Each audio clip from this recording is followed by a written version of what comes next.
Dear student, welcome back to my channel NIOS की पढ़ाई। आज की इस वीडियो में लेके आया हूं आपके लिए class 12th political science subject code 317 के सबसे महत्वपूर्ण प्रश्न जो YouTube पर आपको कहीं भी नहीं मिलेंगे। पूरी गारंटी के साथ, पूरे दावे के साथ वीडियो देख के जाओगे। और अगर आपने बिल्कुल अभी तक पॉलिटिकल साइंस की किताब से हाथ नहीं लगाया है, निश्चित रूप से इस वीडियो को देखने के बाद पूरी गारंटी के साथ बोल रहा हूं, पास होगे। वीडियो देख जाओ, मेरी गारंटी, मेरा दावा। पहला प्रश्न जो आपको मैं बता रहा हूं, यह आपको मिलेगा सेक्शन बी में और 100% मिलेगा। संयुक्त राष्ट्र संघ क्या है, इसके प्रमुख अंग क्या है और इसके महत्वपूर्ण कार्य क्या क्या है। तो संयुक्त राष्ट्र संघ एक अंतरराष्ट्रीय संस्था है जिसकी स्थापना हुई थी 24 अक्टूबर 1945 को, और इसको काम दिया गया कि आपको दुनिया में शांति बनाए रखनी है। दुनिया के अधिकतर देश इस संस्था के सदस्य हैं। यह संस्था दुनिया में शांति बनाए रखने का काम करती है और इसके प्रमुख अंग हैं: नंबर 1 महासभा, नंबर 2 सुरक्षा परिषद, नंबर 3 अंतर्राष्ट्रीय न्यायालय, नंबर 4 विश्व व्यापार संगठन, नंबर 5 विश्व बैंक और अंतर्राष्ट्रीय मुद्रा कोष। संयुक्त राष्ट्र संघ की स्थापना के पीछे मकसद था कि दुनिया में, पूरे विश्व में जो भी विवाद होते हैं उनका शांतिपूर्वक तरीके से निपटारा हो जाए। अब बात करते हैं संयुक्त राष्ट्र संघ के प्रमुख कार्य। नंबर 1 अंतर्राष्ट्रीय सुरक्षा को मजबूत करना, दुनिया में शांति बना के रखना, महिला और बच्चों के अधिकारों की रक्षा करना, अंतर्राष्ट्रीय पर्यावरण की रक्षा करना, अंतर्राष्ट्रीय आतंकवाद को नियंत्रण करना और अंतर्राष्ट्रीय व्यापार को बढ़ाना। अगर आपने गौर से सुना है तो मैंने अधिकतर बोला है अंतर्राष्ट्रीय। अंतर्राष्ट्रीय का मतलब होता है पूरे विश्व में। यह संस्था पूरे विश्व में काम करती है। अब चलते हैं अगले प्रश्न की तरफ। यह प्रश्न भी आपको 100% पेपर में मिलेगा। भारत की विदेश नीति की विशेषताएं। भारत की विदेश नीति अर्थात भारत को दूसरे देशों के साथ किस प्रकार के संबंध रखने हैं। तो भारत की विदेश नीति की 2 प्रमुख विशेषता है। Number 1 Panchsheel, number 2 गुटनिरपेक्षता।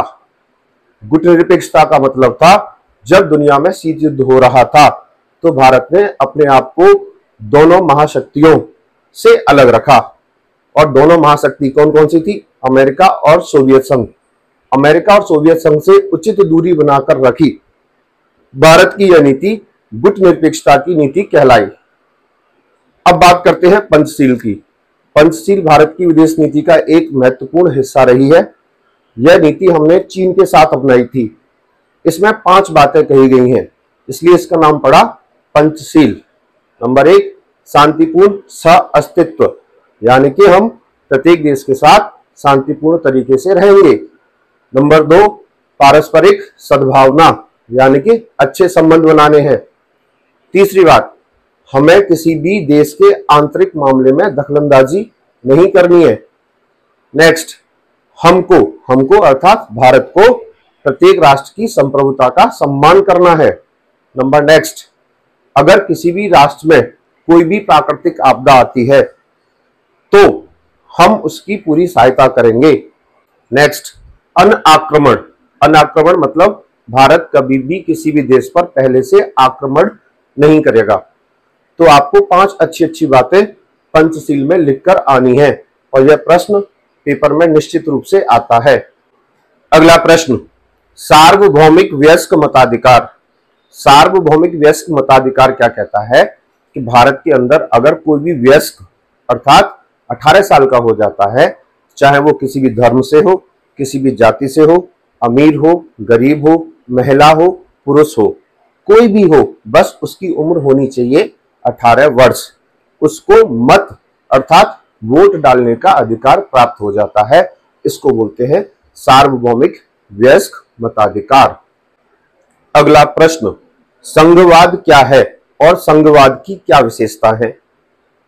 संघवाद एक ऐसी व्यवस्था है जिसमें शक्तियों का बंटवारा राज्य सरकार और केंद्र सरकार के बीच में किया जाता है।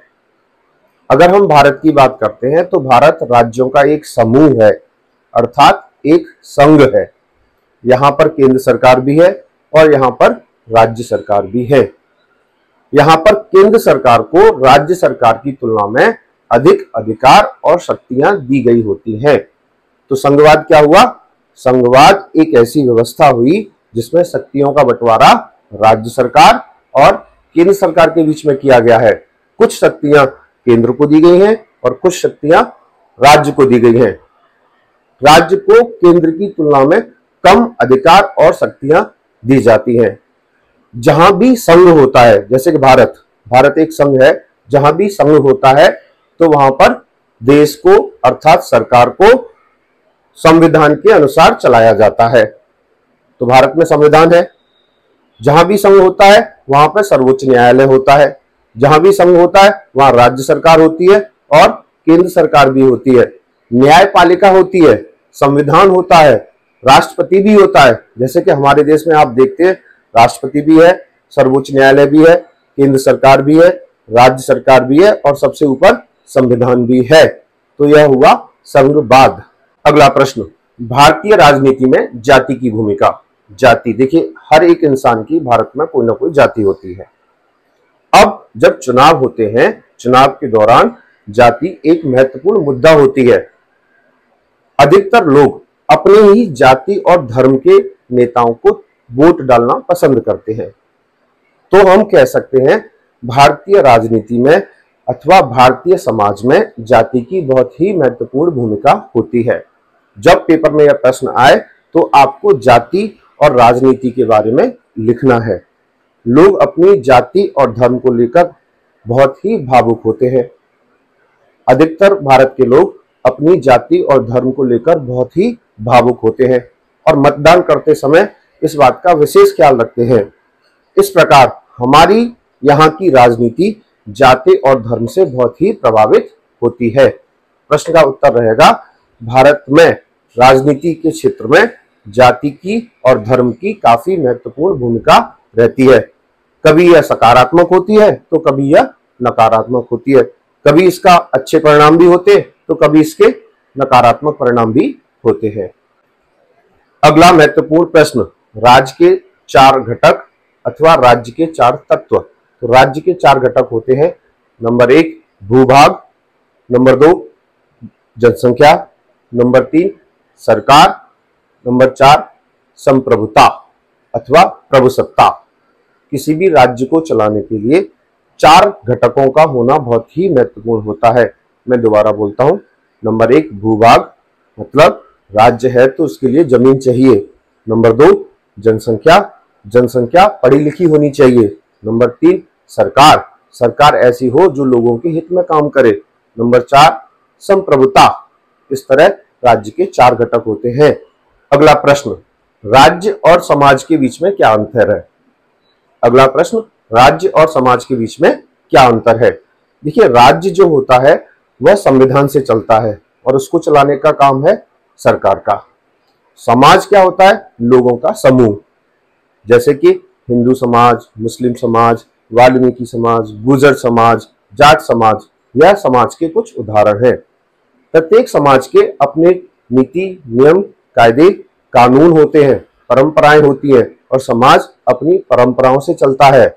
जबकि राज्य अर्थात सरकार अर्थात देश संविधान से चलाया जाता है। अगला प्रश्न, जनमत का क्या अर्थ है? जनमत, देखिए जनमत शब्द अगर आप जनमत शब्द को देखते हैं तो जन और मत, जन मतलब जनता, मत मतलब वोट। जनमत अर्थात जनता का वोट, जनता का साथ, जनता का समर्थन।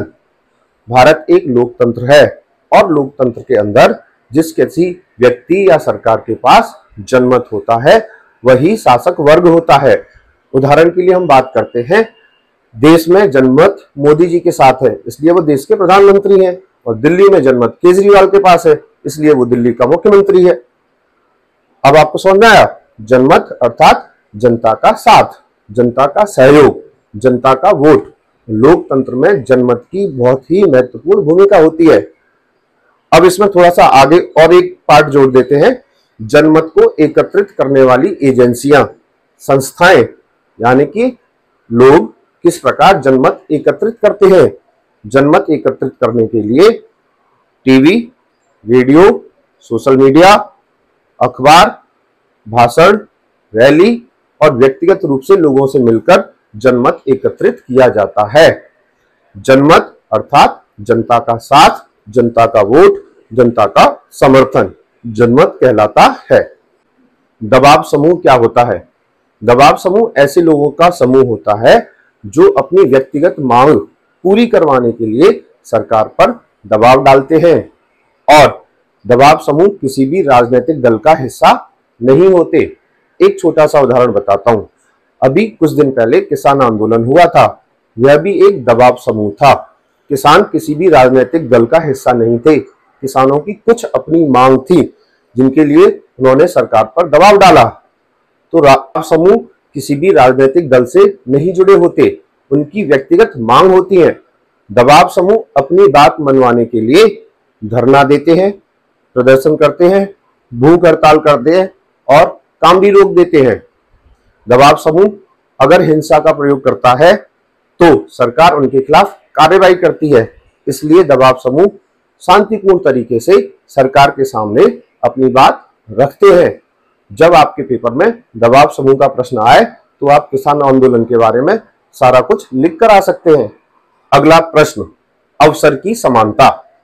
अवसर की समानता यानी कि हमारे देश के अंदर रहने वाले प्रत्येक नागरिक को, बस वह भारत का नागरिक होना चाहिए, संविधान समान अवसर देता है। समान अवसर हर एक क्षेत्र में। एक छोटा सा उदाहरण देता हूं मैं आपको। जैसे किसी सरकारी नौकरी के लिए फॉर्म निकले हुए हैं, तो भारत का कोई भी नागरिक जो योग्यता रखता है उन फॉर्म में अप्लाई कर सकता है, उस नौकरी के लिए आवेदन कर सकता है। चाहे वो किसी भी धर्म से हो, जाति से हो, वह उस नौकरी के लिए अप्लाई कर सकता है। इसको कहते हैं अवसर की समानता। यानी अगला प्रश्न, अभिव्यक्ति की स्वतंत्रता। अभिव्यक्ति की स्वतंत्रता। भारत का कोई भी नागरिक अगर अपनी कोई भी बात कहना चाहता है, किसी भी तरीके से कहना चाहता है, बैनर के माध्यम से, पोस्टर के माध्यम से, टीवी के माध्यम से, रेडियो के माध्यम से, तो वह अपनी बात बहुत ही शांतिपूर्ण तरीके से कह सकता है। यहां पर किसी को भी अपनी बात कहने से नहीं रोका जाता, लेकिन सामने वाले व्यक्ति को यह बात ध्यान रखनी होगी, जब हम अपनी बात कह रहे हैं तो हमको किसी भी व्यक्ति, किसी भी धर्म, किसी भी जाति के बारे में गलत शब्दों का प्रयोग नहीं करना है। आप अपनी बात कह सकते हो, लेकिन आप किसी दूसरे के बारे में अपशब्द नहीं कह सकते। इसको बोला जाता है अभिव्यक्ति की स्वतंत्रता। अगला प्रश्न, इकहरी नागरिकता। भारत के अंदर रहने वाला कोई भी नागरिक सिर्फ और सिर्फ भारत का ही नागरिक माना जाता है। इकहरी यानी कि सिंगल सिटीजनशिप। भारत के अंदर हम सब रहते हैं, तो हम कहाँ के नागरिक हैं? भारत के नागरिक हैं। हम कभी यह नहीं कहते कि हम बिहार के नागरिक हैं, उत्तर प्रदेश के नागरिक हैं या पंजाब के नागरिक हैं। अर्थात हमें राज्यों की नागरिकता नहीं मिली है। हमें कहाँ की नागरिकता मिली है? भारत देश की नागरिकता मिली है, भारत संघ की नागरिकता मिली है, और हम भारत के नागरिक हैं, न कि राज्यों की। हम ये नहीं कह सकते कि हम बिहार के नागरिक हैं, हम ये कहेंगे हम भारत के नागरिक हैं और हमें सिर्फ इकहरी नागरिकता मिली है। अगला प्रश्न, स्वतंत्रता के अधिकार के अंतर्गत दी जाने वाली 6 मौलिक स्वतंत्रताएं कौन सी हैं? अगर आप भारत के नागरिक हैं तो आपका संविधान आपको 6 मौलिक स्वतंत्रताएं देता है। आप भारत में कहीं भी रह सकते हैं, आप दिल्ली रहो, पंजाब रहो, बिहार रहो, आपको कोई नहीं रोकेगा। आप किसी भी तरह का व्यापार कर सकते हैं जो कानून की निगाह में सही हो। आप किसी भी तरह का संगठन बना सकते हैं जो समाज के हित में हो। एक नागरिक के तौर पर आप भारत में कहीं भी भ्रमण कर सकते हैं। आप मुंबई जाइए, केरला जाइए, कश्मीर जाइए, दिल्ली जाइए, आपको कोई नहीं रोकेगा। एक नागरिक के रूप में आप अपनी बात कह सकते हैं, शांतिपूर्ण तरीके से विरोध कर सकते हैं। यह 6 मौलिक स्वतंत्रताएं भारत के संविधान ने आपको दी हैं। अगला प्रश्न, भारतीय चुनाव प्रणाली के दोष अथवा कमियां। इसका मतलब है जब भारत में चुनाव होते हैं तो हमारे यहाँ पर क्या क्या कमियां हैं, ऐसी कौन सी कमियां हैं जिन पर हम ध्यान दे सकते हैं। नंबर 1, धन बल, धन बल अर्थात मनी पावर। नंबर 2, बाहुबल, बाहुबल अर्थात मसल पावर। नंबर 3, जाति के नाम पर वोट मांगना। नंबर 4, धर्म के नाम पर वोट मांगना। जो यह मैं प्रश्न अब आपको बताने जा रहा हूं थोड़ा सा बड़ा प्रश्न है, लेकिन इस प्रश्न के अंदर आपको 3 से 4 प्रश्न ऐसे मिलेंगे जो पेपर में कहीं ना कहीं आते ही हैं। तो टॉपिक है हमारा शीत युद्ध। शीत अर्थात ठंडा, इसे इंग्लिश में बोलते हैं कोल्ड वॉर। शीत युद्ध एक ऐसा युद्ध था जो दुनिया की 2 महाशक्तियों के बीच में हुआ था। नंबर 1 अमेरिका, नंबर 2 सोवियत संघ। नंबर 1 अमेरिका, नंबर 2 सोवियत संघ। शीत युद्ध वर्ष 1945 में प्रारंभ हुआ था और वर्ष 1991 तक चला था। इस युद्ध में दोनों महाशक्तियां एक दूसरे के आमने सामने आ गई थी, लेकिन कभी भी इनमें टकराव नहीं हुआ। इस युद्ध में कोई भी खून खराबा नहीं हुआ, कोई भी हथियारों का प्रयोग नहीं हुआ। यह युद्ध सिर्फ वर्चस्व का युद्ध था। वर्चस्व हम ऐसे भी कह सकते हैं, बातचीत का युद्ध था। एक महाशक्ति अपना दबाव दूसरी महाशक्ति पर बनाना चाहती थी। यह रहता है शीत युद्ध। इस युद्ध में अमेरिका की जीत हुई और सोवियत संघ की हार हुई और वर्ष 1991 में सोवियत संघ का विघटन हो गया। विघटन का अर्थ होता है बंटवारा हो गया, टुकड़ों टुकड़ों में सोवियत संघ बट गया। प्रश्न में कुछ और आगे, जब शीत युद्ध हो रहा था तो दुनिया में 2 महाशक्तियां थी। वर्ष 1945 से वर्ष 1991 तक दुनिया में 2 महाशक्तियां थी। तो वर्ष 1945 से वर्ष 1991 के समय को कहा जाता है 2 ध्रुवीय विश्व। 2 ध्रुवीय विश्व किसे कहा जाता है, यह प्रश्न मिल सकता है आपको सेक्शन बी में। 2 ध्रुवीय विश्व अर्थात वर्ष 1945 से वर्ष 1991 तक का जो विश्व था, जो दुनिया थी, उसको 2 ध्रुवीय विश्व कहा जाता है, क्योंकि इस समय दुनिया में 2 महाशक्तियां थी। वर्ष 1991 के बाद सोवियत संघ का हो जाता है विघटन और उसके बाद दुनिया में सिर्फ एक ही महाशक्ति बचती है और वह बचती है अमेरिका। तो वर्ष 1991 से लेकर आज तक का जो विश्व है उसको एक ध्रुवीय विश्व कहा जाता है और इंग्लिश में बोलते हैं इसे single polar world. Single polar world. शीत युद्ध में थोड़ा सा आगे और जोड़ते हैं। जब शीत युद्ध हो रहा था तो भारत ने गुट निरपेक्षता की नीति अपनाई, अर्थात भारत ने साफ साफ कह दिया कि मैं दोनों महाशक्तियों से अपने आप को दूर रखना पसंद करूंगा, मैं किसी भी गुट में शामिल नहीं होना चाहूंगा, मैं अर्थात भारत। शीत युद्ध में अगला प्रश्न, और जब शीत युद्ध हो रहा था तो भारत के संबंध कैसे थे अमेरिका के साथ? शीत युद्ध के दौरान भारत के अमेरिका से संबंध कैसे थे? जैसा मैंने आपको बताया, वर्ष 1945 से वर्ष 1991 तक शीत युद्ध हो रहा था, तो उस दौरान भारत अमेरिका से उचित दूरी बनाए हुए था, क्योंकि अमेरिका की सोच थी पूंजीवादी। इसलिए भारत ने एक उचित दूरी बना रखी थी। भारत के संबंध इतने अच्छे नहीं थे अमेरिका से शीत युद्ध के दौरान। दूसरी तरफ भारत के संबंध सोवियत संघ से काफी अच्छे थे। तो प्रश्न यह पूछा जाता है, शीत युद्ध के दौरान भारत के अमेरिका संबंधों पर टिप्पणी लिखिए, शीत युद्ध के दौरान भारत के सोवियत संघ के साथ संबंधों पर टिप्पणी लिखिए। अगर पेपर में यह प्रश्न पूछा जाता है तो आपको लिखना है, अमेरिका से संबंध हमारे इतने अच्छे नहीं थे जितने कि हमारे सोवियत संघ से संबंध अच्छे थे। सोवियत संघ पुराने जमाने से ही, यानी कि शुरुआत से ही हमारा एक अच्छा मित्र रहा है। जब दुनिया के बहुत सारे देश भारत के पक्ष में नहीं थे, तब सोवियत संघ भारत के पक्ष में खड़ा रहता था। तो जब शीत युद्ध चल रहा था तो हमने गुट निरपेक्षता तो अपना रखी थी, लेकिन फिर भी हमारे जो संबंध थे अमेरिका की तुलना में सोवियत संघ के साथ अच्छे थे। तो प्यारे छात्रों, इस क्वेश्चन में अब तक आपके सामने यह प्रश्न आए। नंबर 1, शीत युद्ध का क्या अर्थ है? शीत युद्ध अर्थात ठंडा युद्ध जिसमें किसी भी तरह का हथियार नहीं चला। नंबर 2, 2 ध्रुवीय विश्व किसे कहा जाता है? 2 ध्रुवीय विश्व ऐसा विश्व जिसमें 2 महाशक्तियां थी, वर्ष 1945 से लेके वर्ष 1991 तक का विश्व दो ध्रुवीय विश्व कहलाता है। एक ध्रुवीय विश्व ऐसा विश्व 1991 के बाद का जिसमें दुनिया में सिर्फ एक ही महाशक्ति रह गई। गुट निरपेक्षता क्या थी? शीत युद्ध के दौरान भारत की जो नीति थी उसको गुट निरपेक्षता कहा, जिसके तहत भारत ने अपने आप को दोनों महाशक्तियों से अलग रखा। शीत युद्ध के दौरान भारत और अमेरिका संबंध कैसे थे? शीत युद्ध के दौरान भारत और सोवियत संघ संबंध कैसे थे? तो आपको समझ में आया, शीत युद्ध के दौरान भारत के संबंध अमेरिका के साथ इतने बेहतर नहीं थे जितना कि वो संबंध सोवियत संघ के साथ बेहतर थे। बहुत ही महत्वपूर्ण प्रश्न है, कहीं ना कहीं 3-4 टॉपिक इसमें से पूछे ही जाएंगे। अगला महत्वपूर्ण प्रश्न, संप्रभुता क्या होती है? देखिए, संप्रभुता का मतलब होता है अपना पहचान, अपना वजूद। अगर आज मैं भारत का नागरिक हूं तो मेरा झंडा, मेरा तिरंगा मेरी पहचान है। मेरा प्रधानमंत्री, मेरा मुख्यमंत्री, मेरा संविधान, मेरे देश का प्रधानमंत्री अपने निर्णय खुद ले सकता है क्योंकि भारत एक संप्रभुताशाली देश है। लेकिन आजादी से पहले ऐसा कुछ नहीं था।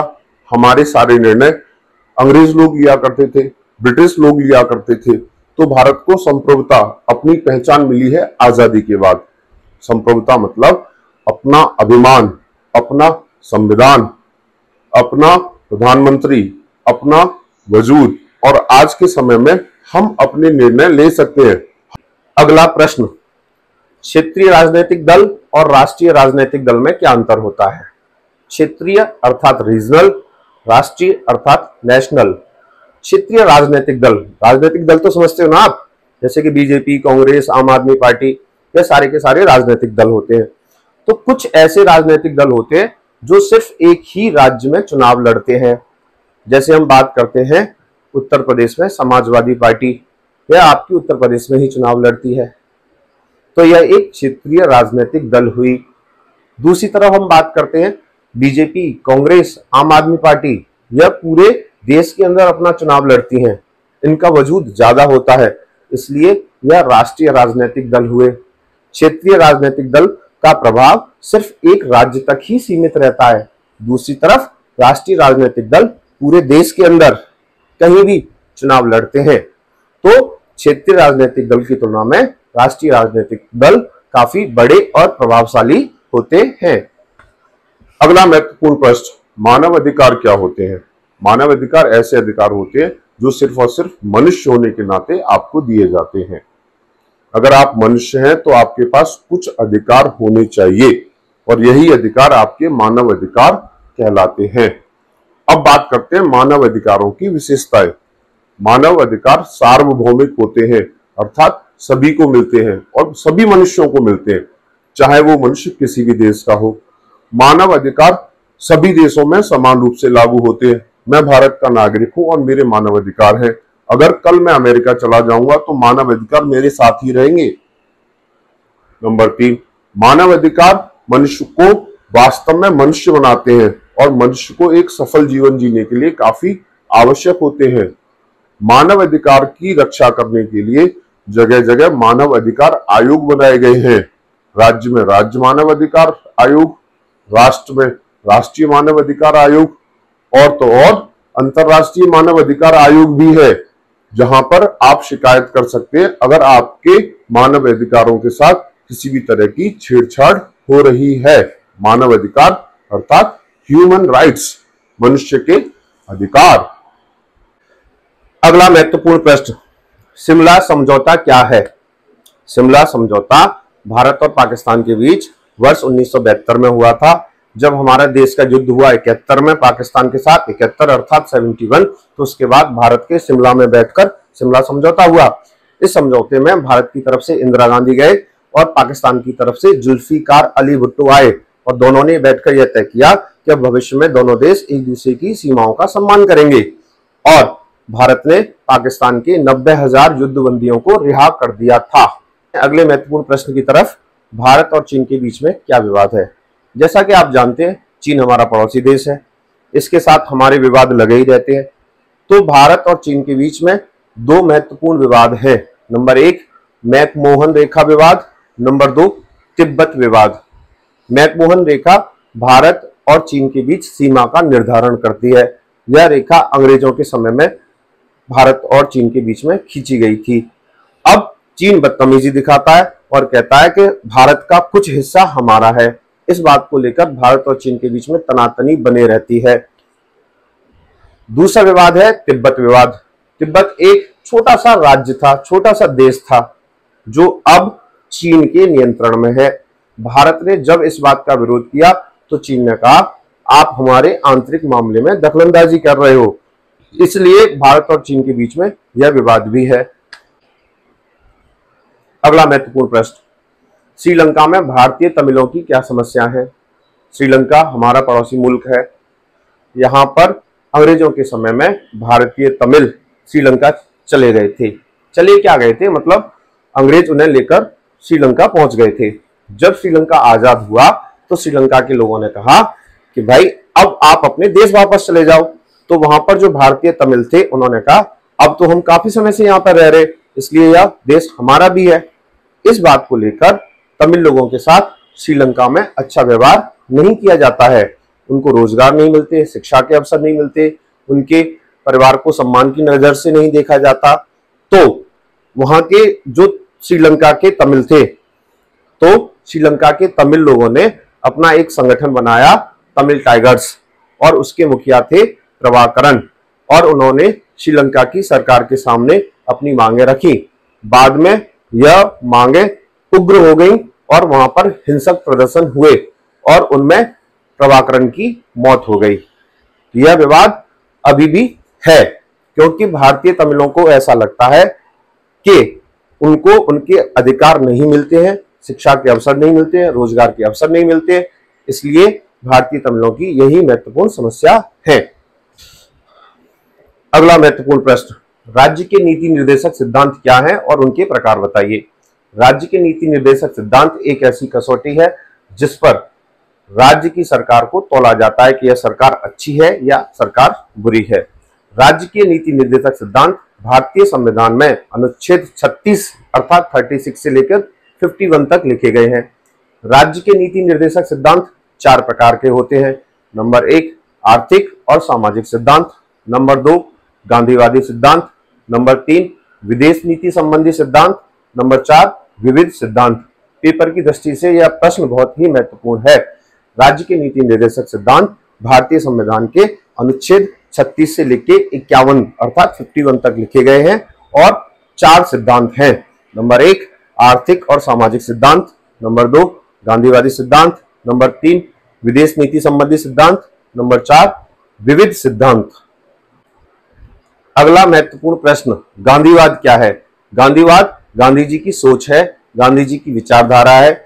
गांधी जी की सोच थी हमारे देश में क्या पूरी दुनिया में सभी लोगों को प्यार से रहना चाहिए, महिलाओं का सम्मान होना चाहिए, दलित लोगों को उनके अधिकार मिलने चाहिए, शांतिपूर्ण तरीके से रहना चाहिए, मिलजुल कर रहना चाहिए, सभी का उदय होना चाहिए, सर्वोदय होना चाहिए।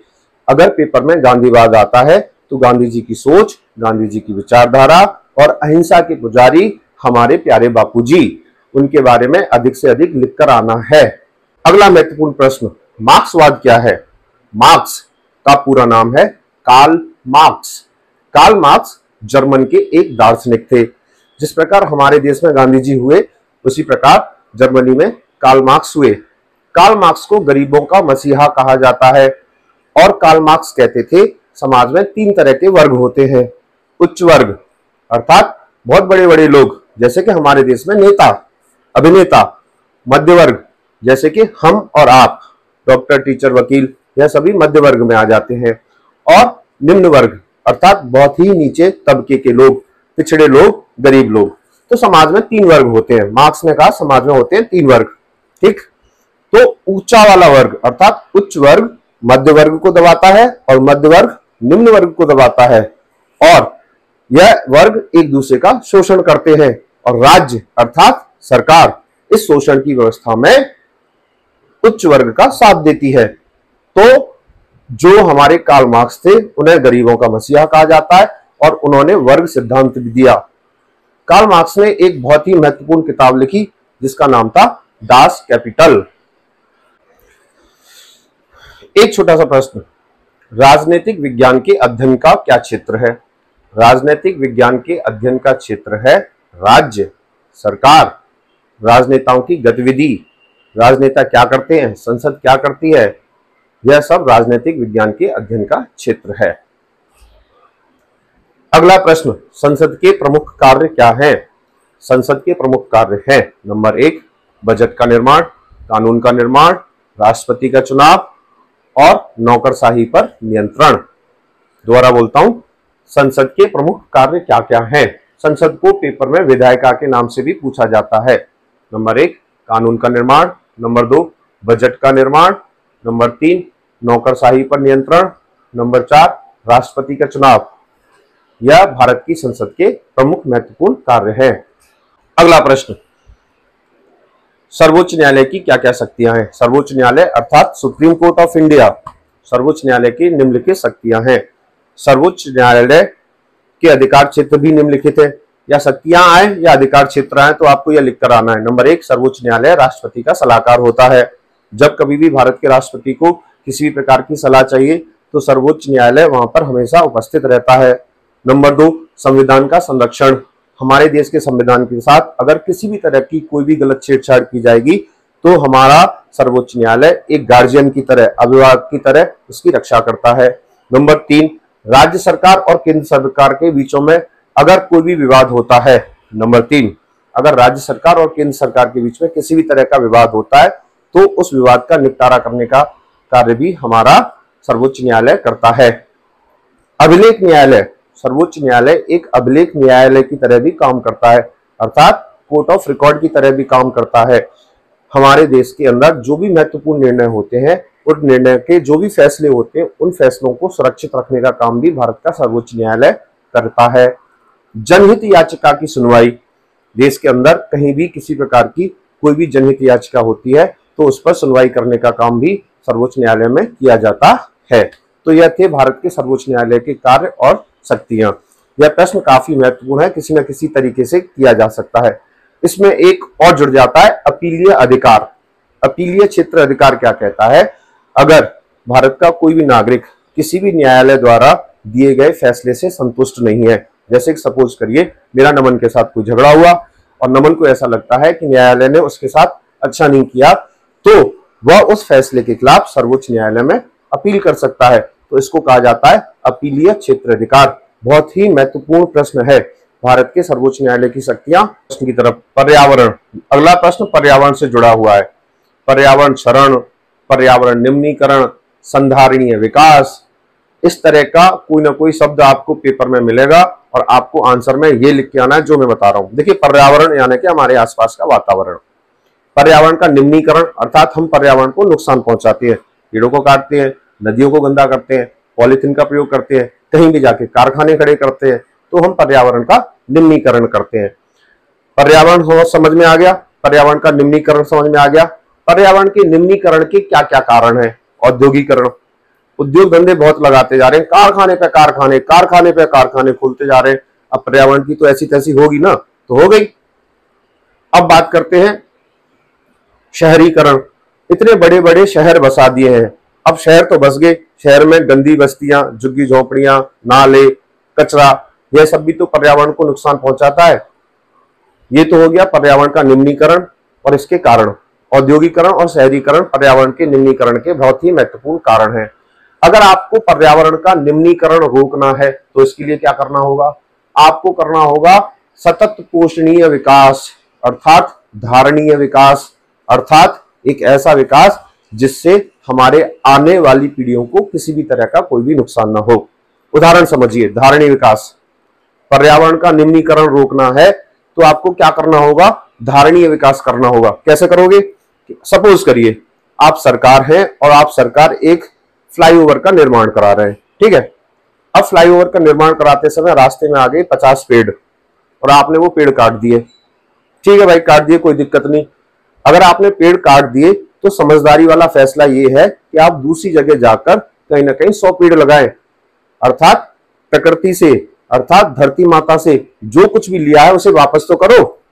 इस तरह हम विकास कार्य करेंगे, इस तरह निर्माण कार्य करेंगे तो हमारे पर्यावरण को कोई नुकसान नहीं होगा और हमारे पर्यावरण का निम्नीकरण नहीं होगा।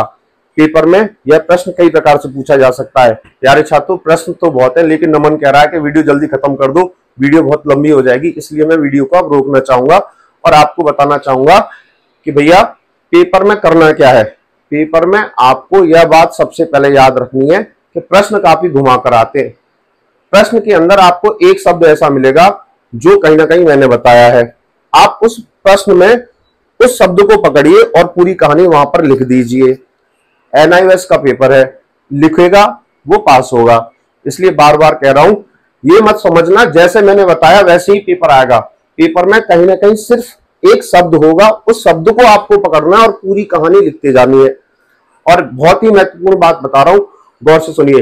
अगर 1 नंबर का प्रश्न आए तो 3 लाइन लिखिए, 2 नंबर का प्रश्न आए तो 6 लाइन लिखिए, 3 नंबर का प्रश्न आता है तो 9 लाइन लिखिए, 4 नंबर का प्रश्न आता है तो 12, अर्थात 1 नंबर बराबर 3 लाइन आपको लिखनी ही लिखनी है।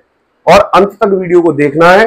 वीडियो के अंदर ऐसे सारे महत्वपूर्ण प्रश्न लिख दिए हैं जिससे आपको सफलता 100% मिलेगी। बस वीडियो देखकर जाओ, पूरी गारंटी है 100% पास हो गई।